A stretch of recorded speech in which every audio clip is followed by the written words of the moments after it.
This is TWiT. So if you think about a Surface Hub as it exists, it's a very expensive enterprise product. Yes. And I mean, like the cheaper of the two models is like $8,000 or $9,000.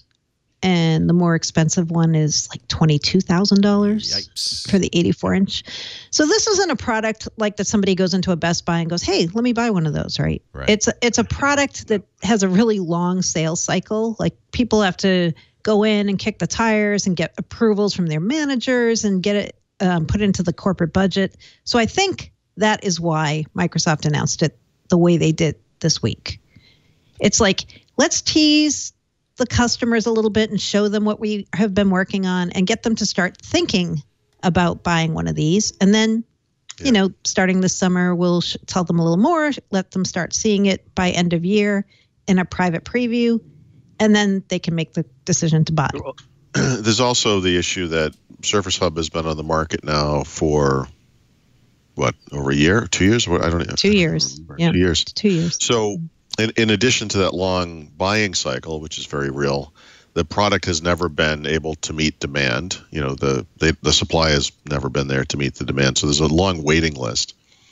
And when you have to kind of give these companies guidance. I mean, like she said, these are very expensive products.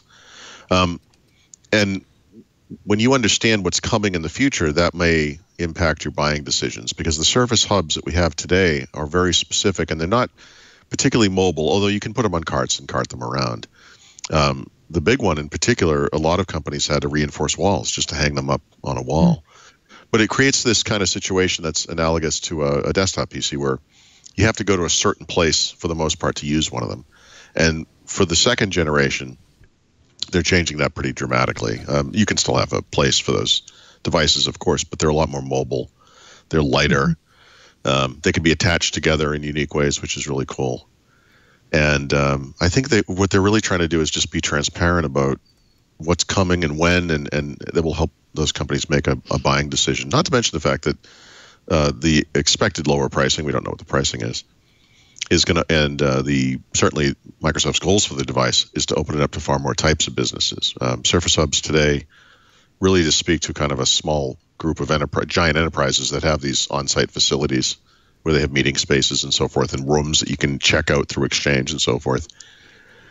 This type of device is going to open up the market pretty dramatically to smaller businesses, right? So it could be more of a mainstream, is not the right word, but a mainstream-ish kind of success, if you will, compared to Surface. What price are we talking?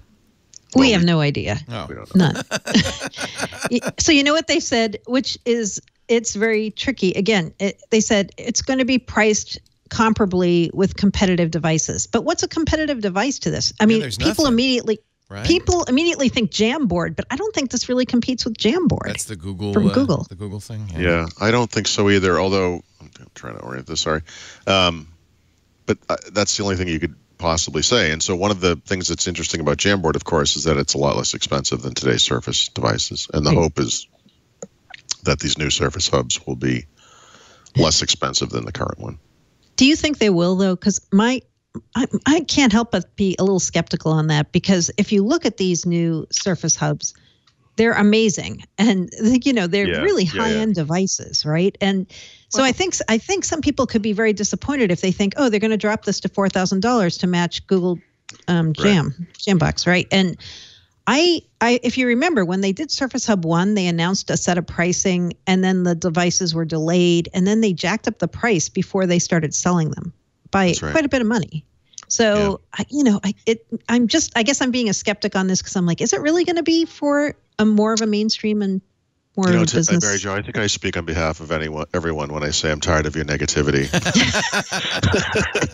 Okay, so we should talk about this, because Paul, like when we get pre-briefed on this, Paul was so excited. He was like, I couldn't see him, but I could imagine him jumping up and down in his chair. Because he said to me, this is like amazing.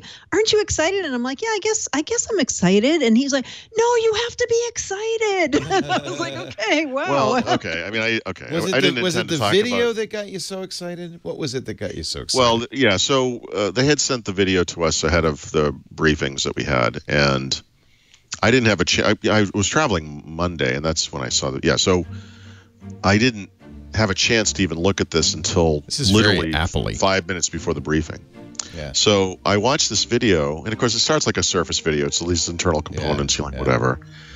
But you know what? The reason this is exciting is because I genuinely feel that this is going to make this device more accessible than the previous Surface Hubs. And I mean that in the broadest sense possible. I think it's going to be more accessible to more businesses, like I said. I do think it's going to be cheaper. I like that vertical, the portrait mode is nice. It's not going to be cheap, but it will be cheaper.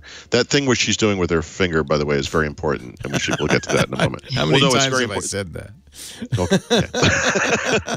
Zero wig, ladies. She pressed a button on the left that was next to her. She pressed a fingerprint reader on the Oh, side, that was a fingerprint reader. So that's a major difference, but we'll get to that in a second. Okay. By the way, it's so funny because my dream when we had, when we said we were going to do Skype for the shows, I asked my engineers to create a portrait mode avatar because that's how people are, right? They're upright. And no one uses a computer in portrait mode. No, really, and Skype doesn't really have a portrait. It wasn't practical. It was a very difficult. We could have done it, but it was a difficult, expensive thing to do. So, in addition to being more, accessible to businesses, there's also an accessibility angle to this, which, unlike some of Microsoft's accessibility stuff, is very real. And that means because this thing is so much lighter and so much more portable and doesn't need to be on a reinforced wall, we'll have all kinds of steel case carts and things for these things. Someone in a wheelchair can use this device, can wheel up to it, and the thing can go up and down and around. This actually looks really cool. Yes, and the way you can mix 4 together, they're showing right now with that's very interesting. Yeah, so you can have 4 of them together in portrait mode or 2 in landscape mode. They support 4K cameras. The screen resolution we don't exactly know, but it's 4K plus. That's a look at the steel case. One of the steel case stands for it. I've been doing this for a long time, and Mary Jo has too. I can, and I did in an article, point to the handful of times I've kind of been this blown away by something that Microsoft did. There aren't that many of them, right?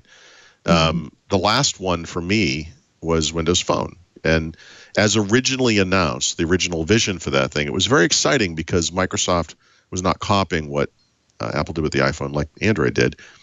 It was really kind of rethinking the smartphone and trying to center it around people that, instead of around apps and, rethinking how this thing could work. And I thought that was very exciting. Obviously, that thing cratered and I'm an idiot, but that thing was very exciting at the time. And this has that same sense of possibility, that same sense that you're seeing that the future is changing, that the original Surface Hub was very, cool when you see it in person, and it's amazing. But the pricing puts it out of your brain because you're never going to get one. So, whatever. I'm looking at this and I'm thinking, well, it's great, but $25,000, I don't think I'll be buying 4. Yeah, but if this thing was $5,000, and $5,000 is different. In fact, $5,000, then I'd think about it for avatars for our shows. I mean, I could totally justify $5,000.